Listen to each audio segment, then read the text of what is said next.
আসসালামু আলাইকুম, আমন্ত্রণ জানাচ্ছি মাই টিভি সংবাদে। পুরো সংবাদ জুড়ে সাথে আছে আমি নুসরাত জাহান মন। শুরুতেই জানাবো সংবাদ শিরোনাম। মুক্তিযোদ্ধা কোটা বহাল করে হাইকোর্টের দেয়া রায় 4 সপ্তাহের জন্য স্থগিত। স্থায়ী সমাধান না হলে আন্দোলন চালিয়ে যাওয়ার ঘোষণা শিক্ষার্থীদের। আদালতের নির্দেশ মেনে শিক্ষার্থীদের ক্লাসে ফিরে যাওয়ার আহ্বান ওবায়দুল কাদেরের। ধৈর্য ধরার আহ্বান স্বরাষ্ট্রমন্ত্রীর। বাংলাদেশ ও চীনের মধ্যে 21টি সমঝোতা স্মারক ও চুক্তি এবং 7টি ঘোষণাপত্র সই। 2টি সমঝোতা স্মারক নবায়ন। দুদেশের প্রধানমন্ত্রী বৈঠক। ইতিহাস গড়ে ব্রিটেনের প্রথম ব্রিটিশ বাংলাদেশি মন্ত্রী হলেন বঙ্গবন্ধুর নাতনি টিউলিপ সিদ্দিক ও রুশনা রানী। নারায়ণগঞ্জে জঙ্গি আস্তানার প্রধান জাভেদকে গ্রেফতার করেছে অ্যান্টি টেররিজম ইউনিট। জঙ্গি সংগঠনের অর্থ যোগানদাতা এবং মদতদাতা কাউকে ছাড় নয়।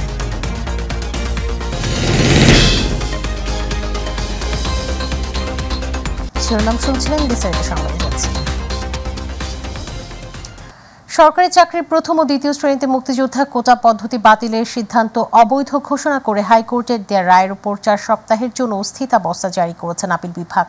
একই সঙ্গে এ সময়ের মধ্যে রাষ্ট্রপক্ষ ও শিক্ষার্থীদের হাইকোর্টের রায়ের বিরুদ্ধে লিফট আপিল করতে বলেছেন আদালত। এ বিষয়ে পরবর্তী শুনানির জন্য আগামী 7 আগস্ট ধার্য করা হয়েছে দিন। এই আদেশের ফলে মুক্তিযোদ্ধা কোটা বাতিল করে 2018 সালে সরকারের জারি করা পরিপত্র বহাল থাকছে বলে জানিয়েছেন attorney general. Abu Saidpur report. সরকারি চাকরির প্রথম ও দ্বিতীয় শ্রেণীতে মুক্তিযুদ্ধ কোটা পদ্ধতি বাতিলের সিদ্ধান্ত অবৈধ ঘোষণা করে হাইকোর্টের দেওয়া রায়ের উপর 4 সপ্তাহের জন্য স্থিতি অবস্থা জারি করেছে আপিল বিভাগ। একই সঙ্গে এ সময়ের মধ্যে রাষ্ট্রপক্ষ ও শিক্ষার্থীদের হাইকোর্টের রায়ের বিরুদ্ধে লিভ টু আপিল করতে পারবেন বলে বলেছেন আদালত। সকাল 9:55 প্রধান বিচারপতি ওবায়দুল হাসানের নেতৃত্বে 5 বিচারপতি আপিল বেঞ্চে এ সময় এই শুনানি করেন। পরে গণমাধ্যম কর্মীদের সাথে কথা বলেন আইনজীবী অ্যাডভোকেট শাহ মঞ্জুরুল হক। অ্যাপিলেট ডিভিশন থেকে চূড়ান্ত নিষ্পত্তি না হওয়া পর্যন্ত যাতে স্থিতি অবস্থা বা একটা স্টে আদেশ থাকে, সেই জন্যই আমরা এই নিবেদন গতকালকে ফাইল করেছিলাম। 18 সাল থেকে যেভাবে নিয়োগ প্রক্রিয়া চলে আসছিল সেই নিয়োগ প্রক্রিয়া চলতে থাকবে। সবার স্বার্থে স্থিতি অবস্থা দেওয়া হয়েছে এবং মামলাটি যখন চূড়ান্ত সিদ্ধান্ত হবে, যে ফয়সালা আপিল বিভাগ দিবেন সেই ফয়সালা সবাইকে মেনে নিতে হবে। আর এরপর গণমাধ্যম কর্মীদের সাথে কথা বলেন অ্যাটর্নি জেনারেল। এ সময় তিনি বলেন, এই আদেশের ফলে মুক্তিযুদ্ধ কোটা বাতিল করে 2018 সালে সরকারের জারি করা পরিপত্র বহাল থাকছে। এছাড়াও কথা বলেন শিক্ষার্থীদের কোটা বিরোধী আন্দোলনে মাঠে নামা প্রসঙ্গ নিয়েও। যে যারা আন্দোলন করছেন তাদেরকে আমি অনুরোধ করব, তাদেরকে যেহেতু তাদের সুপ্রিম কোর্ট এটা বিবেচনায় নিয়েছেন এবং সুপ্রিম কোর্ট একটা কথা বলছেন, তাদের যদি কোনো গ্রিভান্স থাকে তারা যেন এখানে এসে পক্ষ হয়ে তারা বলতে পারে, সেটাও কিন্তু তাদের আদেশে এটা আছে। অতএব এখন আর কোনো যৌক্তিক তাদের কোনো কারণ নেই, তারা অবশ্যই এটা বন্ধ করে তাদের অবস্থানে ফিরে যাওয়া উচিত, কারণ তাদের কোনো আন্দোলন আর করার এবং জনদুর্ভোগ বাড়ানোর কোনো যৌক্তিক কারণ এখন আর নাই। 2021 সালের পরিপত্রে মুক্তিযোদ্ধা কোটা বাতিলের অংশটিকে চ্যালেঞ্জ করে কজন মুক্তিযোদ্ধা সন্তান উচ্চ আদালতে একটি রিট আবেদন করেন। সেই রিটের রায়ের চলতি বছরের 5 জুন পরিপত্রের ওই অংশ অবৈধ ঘোষণা করেন আদালত। এরপর থেকে চাকরি প্রত্যাশী ও শিক্ষার্থীরা সরকারের জারি করা সেই পরিপত্র পুনর্বহালের দাবিতে মাঠে নামেন শিক্ষার্থীরা। এ বিষয়ে পরবর্তীতে শুনানির জন্য আগামী 7 আগস্ট ধার্য করা হয়েছে। আবু সাইদপুর, মাই টিভি, ঢাকা।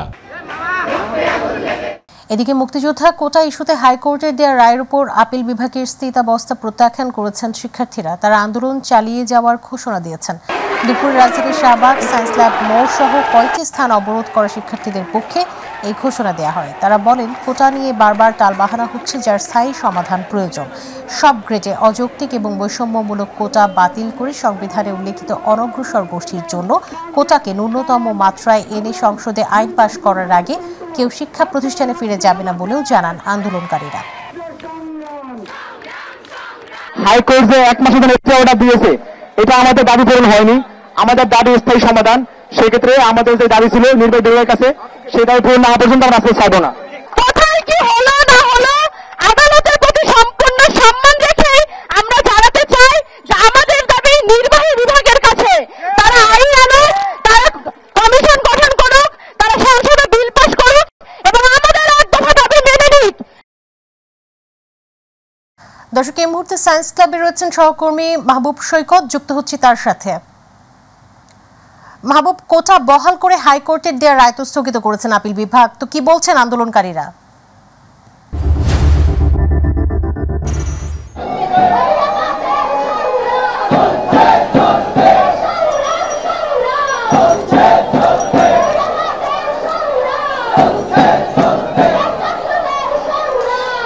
মন আসলে দেখতে পাচ্ছেন যে এখন এই যে সায়েন্স ল্যাবে মূলত ঢাকা কলেজের নেতৃত্বে যে কোটা বিরোধী আন্দোলনকারীরা তারা কিন্তু এখানে বিক্ষোভ করছে এবং আপনি দেখতে পাচ্ছেন যে গোটা সায়েন্স ল্যাব এলাকায় কিন্তু বিক্ষুব্ধভাবেই শিক্ষার্থীরা ছড়িয়ে ছিটিয়ে রয়েছে। একদিক থেকে দেখতে পাচ্ছেন যে অনেকটা দূরে কিন্তু যে সকল বাস এসেছিল যাত্রী নামিয়ে দিয়ে কিন্তু তারা সেখানে অপেক্ষা করছে ঘন্টার পর ঘন্টা, কিন্তু অসুস্থ রোগী বহনকারী গাড়ি তাদেরকে কিন্তু ছেড়ে দেওয়া হচ্ছে, এছাড়া কেউই কিন্তু যেতে পারছে না।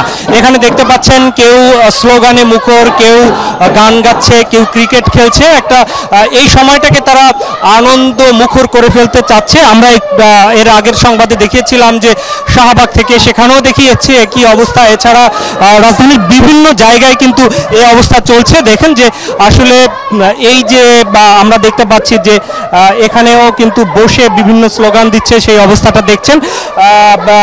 তারা কিন্তু তাদের স্লোগানে তাদের দাবি স্পষ্ট করেছে। এর আগে কিন্তু তাদের ছিল যে 2018 সালে একরকম তাদের দাবি ছিল, এখন কিন্তু কিছুটা সংস্কার হয়েছে সেই দাবির। এখন তারা বলছে যে সকল ধরনের কোটাই কিন্তু বাতিল করতে হবে, সংস্কার করতে হবে, এটি বলছেন। হাইকোর্টের রায়ের ব্যাপারে যে আগের দেয়া তাদের যে রায়টি সেটি যদি স্থগিত করেছে, তারা এখানে আন্দোলনকারীরা একই সুরে কিন্তু কথা বলছে যে হাইকোর্ট নয়, নির্বাহী বিভাগের যে আদেশ আছে সেই নির্বাহী বিভাগ থেকে বলতে হবে যে কোটা সংস্কার করে সর্বোচ্চ 5%। আমরা এখানে সমন্বয়কের সাথে কথা বলছি। ইতিমধ্যে তো উচ্চ আদালত বলেছে যে এর আগে যে স্থগিত করেছে তাদের রায়, তো সেক্ষেত্রে এখনকার অবস্থান কি তোমার? ধন্যবাদ। আপনারা জানেন ছাত্র সমাজের প্রাণের এক দফা দাবি হচ্ছে বিসিএস সহ সরকারি চাকরির সকল গ্রেডে অর্থাৎ প্রথম, দ্বিতীয়, তৃতীয়, চতুর্থ শ্রেণীতে যে বিদ্যমান অযৌক্তিক এবং বৈষম্য কোটা আছে, ছাত্র সমাজ সেই অযৌক্তিক এবং বৈষম্য কোটা বাতিল চায়। পাশাপাশি সংবিধানের প্রতি আমরা শ্রদ্ধা রেখে সংবিধানে উল্লেখিত যে অনগ্রসর গোষ্ঠী আছে তাদের জনসংখ্যার রেশিও অনুযায়ী আমরা যৌক্তিক সংস্কার চাই। আমরা ছাত্র সমাজের পক্ষ থেকে একটা পরামর্শ দিয়েছি যে 5% কোটা যুক্তি হতে পারে, সেটা আমাদের সংসদে একটা আইন করে 5% কোটা পাস করতে হবে। আমরা কয়েকদিন পর দেখতে পাচ্ছি যে কয়েকদিন পর আমাদের রাজপথে নামতে চায়। আমরা কোটার যুক্তি সংস্কার করার জন্য একটা স্থায়ী সমাধান চাই। স্থায়ী সমাধান করতে হলে অবশ্যই একটা আইন প্রয়োজন। সেক্ষেত্রে কতদিন তোমরা রাজপথে থাকবে? যতক্ষণ না পর্যন্ত ছাত্র সমাজের প্রাণের এক দফা দাবি বাস্তবায়ন না হবে। আমাদের বাংলা ব্লকের কর্মসূচির অংশ হিসেবে সারা দেশে চলছে, আমাদের এলাকাতে কর্মসূচি চলবে। আমাদের আগামীকালকার কর্মসূচি কি এখনো কোনো সিদ্ধান্ত হয়েছে? আমরা আজকে সকাল সন্ধ্যা পর্যন্ত বাংলা ব্লকের কর্মসূচি দিচ্ছি। রাতের মধ্যে আমরা জানি মাননীয় প্রধানমন্ত্রী দেশে আসবেন, এরপর যদি সরকার নীতিগত কোনো সিদ্ধান্ত আসে তাদের সিদ্ধান্তের উপর ভিত্তি করে আমরা পরবর্তী পদক্ষেপ নিব, রাতে আমরা জানিয়ে দিব। আসলে শুনতে পেলেন মন যে সারা দেশেই শিক্ষার্থীরা যেভাবে মাঠে নেমেছে, সেই মাঠে নামার যে তাদের যে দাবি স্পষ্ট করেছে যে কেবলমাত্র উচ্চ আদালতের রায় যাই হোক না কেন সেক্ষেত্রে তাদের কোনো বক্তব্য নেই। সকল জায়গা থেকে শিক্ষার ক্ষেত্রে, চাকরির ক্ষেত্রে যেখানে যে অবস্থায় কোটা রয়েছে কিনা সেই কোটার পূর্ণ সংস্কার চায়। তারা এখন বলছে যে সর্বোচ্চ 5% হলে অনগ্রসর জাতির জন্য মেধার এই কোটা থাকতে পারে। এটি কিন্তু এখন পর্যন্ত কিন্তু তাদের দাবি এবং এখন পর্যন্ত এই ধরনের কিন্তু তাদের স্লোগান দিচ্ছে এবং এখন কিন্তু তপ্ত একদম খুবই আবহাওয়ার কিন্তু তপ্ত রোদ, এই তপ্ত তাপের মধ্যেও কিন্তু তাদের এই আন্দোলন অব্যাহত রয়েছে। সারা রাজধানীর বিভিন্ন স্থানে যে ব্লকেট সেই ব্লকেটও অব্যাহত রয়েছে এবং সন্ধ্যা নাগাদ হয়তো জানা যাবে যে আগামীকালকের কর্মসূচি তাদের কি হতে পারে। তেমন এখন হচ্ছে এখান থেকে আমার কাছে এই সংবাদ, পরবর্তী সংবাদগুলোতে নিশ্চয়ই আমাদের দর্শকদের জন্য আরো বিস্তারিত তুলে ধরতে পারবো। বাবু, আপনাকে ধন্যবাদ। আগামী আগস্ট মাসের প্রথম সপ্তাহে দেশের সর্বোচ্চ আদালতে চূড়ান্ত শুনানির মাধ্যমে নিষ্পত্তি হবে কোটা সংস্কার। এ পর্যন্ত মানুষের দুর্ভোগ সৃষ্টি হতে পারে এমন কর্মসূচি বন্ধ করে আদালতের নির্দেশ পেলে শিক্ষার্থীদের ক্লাসে ফিরে যাওয়ার আহ্বান জানিয়েছেন আওয়ামী লীগের সাধারণ সম্পাদক ও সড়ক পরিবহন সেতু মন্ত্রী ওবায়দুল কাদের। দুপুরে ধানমন্ডিতে আওয়ামী লীগ সভাপতির কার্যালয়ে সংবাদ সম্মেলনে কথা জানান তিনি। তারা সাড়া দিচ্ছে কি সাড়া দিচ্ছে না, এটারও তো একটা সময় লাগে। এই মুহূর্তেই তো এ বিষয়ে আমার মনে হয় মন্তব্য করা সমীচীন। আমরা দেখি, আজকের দিন দেখি, কালকের দিন দেখি, তো প্রতিক্রিয়া কি এটা তো 1 ঘন্টার মধ্যেই প্রতিক্রিয়াটা পুরোপুরি লক্ষ্য করা যাবে, দৃশ্যমান হবে এমনকি ভাবা তো ঠিক না। আপনাদেরকেও বলছি ধৈর্য ধরুন। আমরা তারা যে বিষয় নিয়ে আন্দোলন করছে, আমরা তো সেই কোটামুক্ত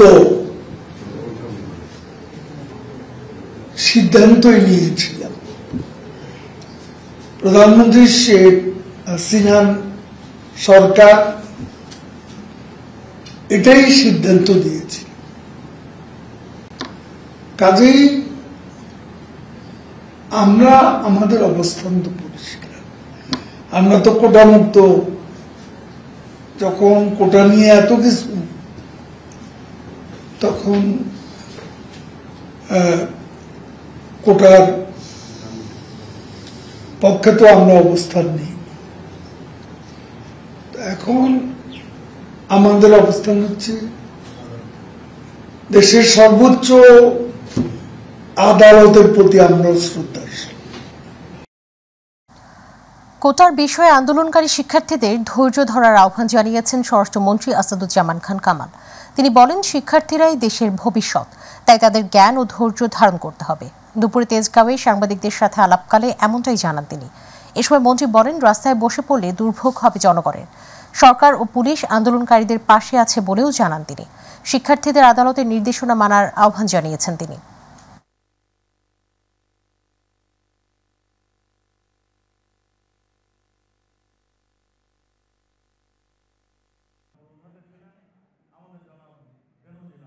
আমরা চাই আমাদের ভবিষ্যৎ প্রজন্ম জ্ঞানে, শিক্ষায় তারা যেন মাথা উঁচু দাঁড়াতে পারে। একদম স্মার্ট, মানে ছাত্র হিসেবে স্মার্ট, জনগণ এই মানে নাগরিক হিসেবে তারা আত্মপ্রকাশ করতে পারে। আমাদেরও স্বপ্ন সেটা। আদালত থেকে যে নির্দেশনা দিয়েছে, আপনি বলেন 1 মাসের জন্য স্থগিত, সবকিছুই হচ্ছে। তাদেরকে আমরা ধৈর্য ধারণ করতে বলবো।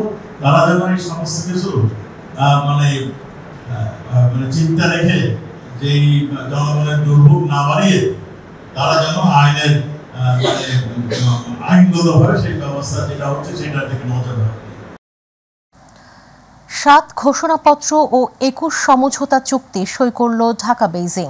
বুধবার বেইজিংয়ের দ্য গ্রেট হলে অনুষ্ঠিত বাংলাদেশের প্রধানমন্ত্রী শেখ হাসিনা ও চীনা প্রধানমন্ত্রী লি কিয়াংয়ের মধ্যে আনুষ্ঠানিক দ্বিপাক্ষিক বৈঠকে ঢাকা বেইজিং সম্পর্ক আরও দৃঢ় করতে 21টি সমঝোতা স্মারক ও চুক্তি এবং 7টি ঘোষণাপত্র সই করেছে উভয় পক্ষ।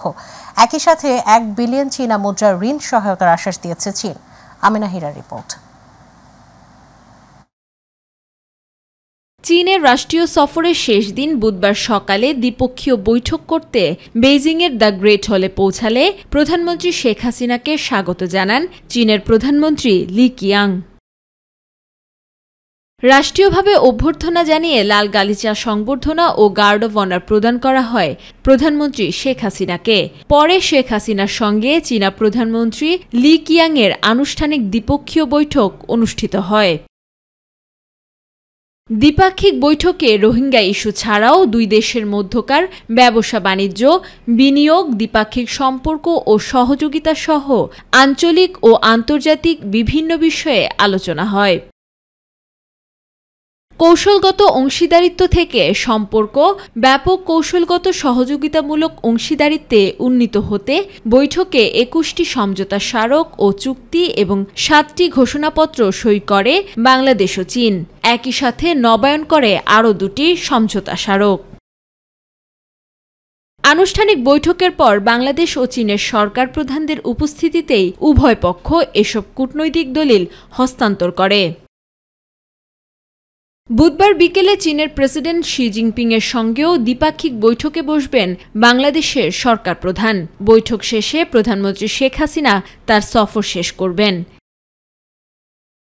এদিকে 4 দিনের রাষ্ট্রীয় সফরে বৃহস্পতিবার প্রধানমন্ত্রী শেখ হাসিনার চীন থেকে দেশে ফেরার কথা থাকলেও সফর সংক্ষিপ্ত করে একদিন আগেই বুধবার দেশে ফিরছেন প্রধানমন্ত্রী শেখ হাসিনা। আমেনা হীরা, মাই টিভি নিউজ। ইতিহাস গড়ে ব্রিটেনের প্রথম ব্রিটিশ বাংলাদেশি মন্ত্রী হলেন টিউলিপ সিদ্দিক ও রুশনারা আলী। বঙ্গবন্ধু শেখ মুজিবুর রহমানের নাতনি ও প্রধানমন্ত্রী শেখ হাসিনার ছোট বোন শেখ রেহানার মেয়ে টিউলিপ সিদ্দিক লেবার সরকারের নগর মন্ত্রীর দায়িত্ব নিচ্ছেন। তিনি লেবার পার্টির হয়ে আর্থিক সেবা খাতে দলীয় নীতি প্রণয়নে যুক্ত আছেন 2021 সাল থেকে। টিউলিপ 2015 সালে প্রথমবার এমপি হন, পরে 2017 ও 19 সালেও পুনর্নির্বাচিত হন। 4 জুলাই জাতীয় নির্বাচনে টানা চতুর্থবারের মতো এমপি নির্বাচিত হন টিউলিপ সিদ্দিক। লন্ডনের হ্যামস্টেড অ্যান্ড হাইগেট আসন থেকে লেবার পার্টির হয়ে লড়েন তিনি। অন্যদিকে এমপি রুশনারা আলীকে সরকারের হাউজিং বিষয়ক মন্ত্রণালয়ের পলিসি গেট ডেভেলপমেন্টের দায়িত্ব দেওয়া হয়েছে।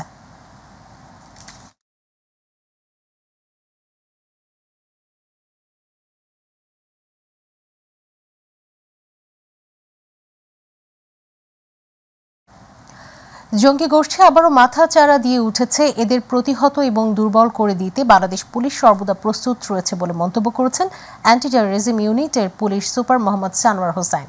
রাজধানীর বাড়িধারায় নারায়ণগঞ্জ বড়পা জঙ্গি আস্তানার প্রধান জাভেদকে গ্রেফতারের পর সংবাদ সম্মেলনে একথা বলেন তিনি। সেই সাথে জঙ্গি সংগঠনের অর্থ যোগানদাতা এবং মদতদাতা কাউকে ছাড় দেওয়া হবে না উল্লেখ করে পর্যায়ক্রমে সকলকে আইনের আওতায় আনা হবে বলে মন্তব্য করেন তিনি। একেবারে নির্মূল না হলেও জঙ্গি সংগঠন যেন পুনর্শক্তি নিয়ে বিস্তৃত না হতে পারে সে লক্ষ্যে পুলিশের সর্বপ্রস্তুতি আছে বলে জানান তিনি।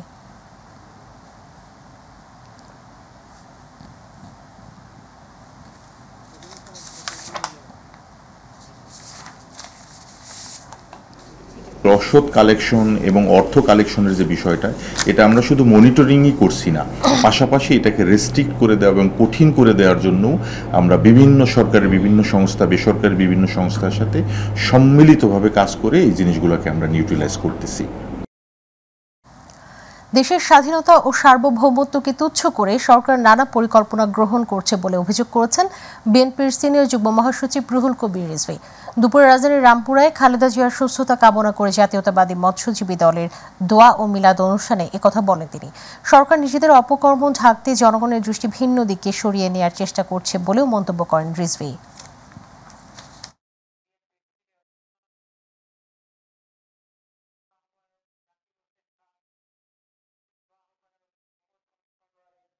চোখকে এই জন্য চড়াচ্ছেন যে তার নিজের যে অপকর্ম, তিনি যে কাজগুলো করছেন বাংলাদেশের স্বাধীনতাকে বিক্রি করে দিয়ে, অর্থাৎ বাংলাদেশের ভেতর দিয়ে রেল লাইন স্থাপন করে এবং আরো নানা ধরনের দেশ বিরোধী চুক্তি করে তিনি যে কাজগুলো করতে চান সেই কাজগুলোর দিকে যাতে মানুষের চোখ না পড়ে, এই কারণেই তিনি দেশের জনগণের চোখকে অন্যদিকে সরিয়ে দিতে চান। তাই কখনো আমরা দেখেছি আজিজ কাণ্ড, কখনো দেখছি বেনজির কাণ্ড, কখনো দেখছি পিএসসির ড্রাইভারের কাণ্ড, কখনো দেখছি রাজস্ব দপ্তরের ঊর্ধ্বতন কর্মকর্তা মতিউরের কাণ্ড, কখনো দেখছি একজন সহকারী পিয়ন রাজস্ব দপ্তরের সাতক্ষীরার তার 100 কোটি টাকার কি বলে যে দুর্নীতির কাণ্ড। একের পর এক কাণ্ড আমরা দেখে যাচ্ছি, আর এই ইস্যুগুলো অত্যন্ত পরিকল্পিতভাবে। দর্শক নিচ্ছি বিরতি, ফিরে সাহায্য থাকছে। রাশিয়ার জ্বালানি অবকাঠামো লক্ষ্য করে ড্রোন হামলা চালিয়েছে ইউক্রেন। কিয়েভকে রক্ষার প্রতিশ্রুতি দিলেন জো বাইডেন। কানাডাকে 2-0 গোলে হারিয়ে কোপা আমেরিকার ফাইনালে আর্জেন্টিনা, ফ্রান্সকে হারিয়ে ইউরো চ্যাম্পিয়নশিপের ফাইনালে স্পেন।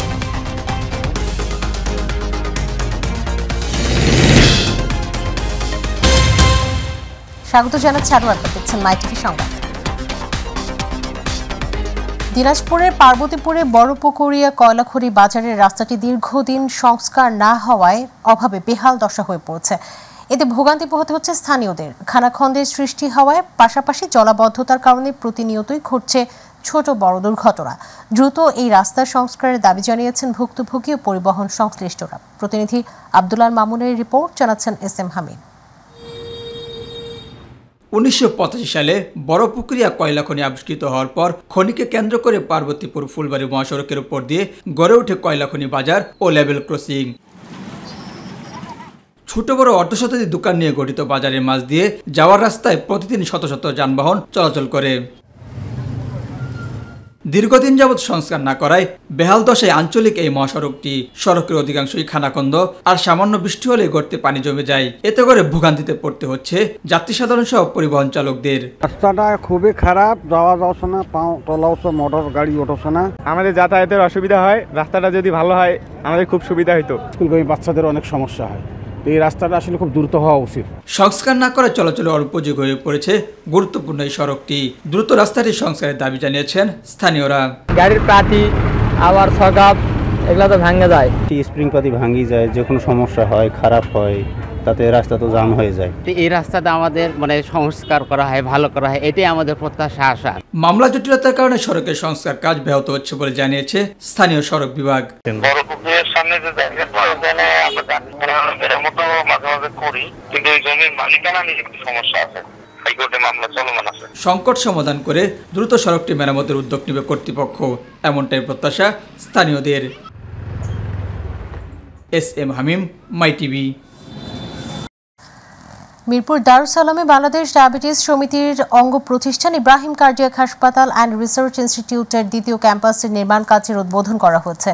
এর মাধ্যমে কার্ডিয়াক ভাস্কুলার ও নিউরোসার্জারির চিকিৎসার নবদিগন্ত উন্মোচিত হলো।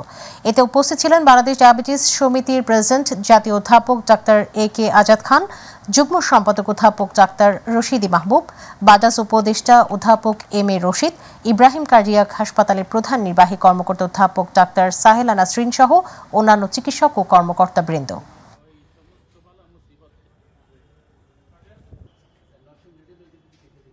এর সাথে সংবাদের শেষ প্রান্তে আমরা শিরোনাম জানিয়ে দিচ্ছি আরও একবার।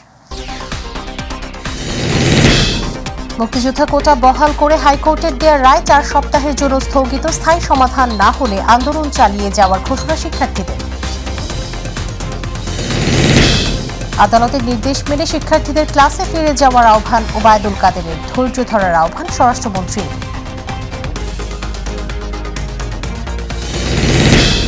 বাংলাদেশ ও চীনের মধ্যে 21টি সমঝোতা স্মারক ও চুক্তি এবং 7টি ঘোষণাপত্র সই, 2টি সমঝোতা স্মারক নবায়ন, 2 দেশের প্রধানমন্ত্রীর বৈঠক। ইতিহাস করে ব্রিটেনের প্রথম ব্রিটিশ বাংলাদেশি মন্ত্রী হলেন বঙ্গবন্ধুর নাতনি টিউলিপ সিদ্দিক রুশনারা আলী।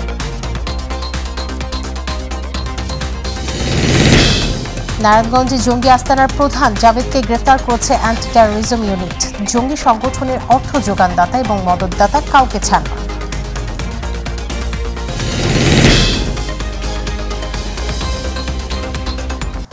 সঙ্গে থাকার জন্য ধন্যবাদ। এছাড়া ইউটিউবে মাই টিভির সংবাদ পেতে ভিজিট করুন youtube/mytvbd নিউজ এবং আমাদের অনুষ্ঠান দেখতে ভিজিট করুন youtube/mytvবাংলা, facebook/mytvবাংলা। পরবর্তী সংবাদ দেখার আমন্ত্রণ জানিয়ে বিদায় নিচ্ছি। আল্লাহ হাফেজ।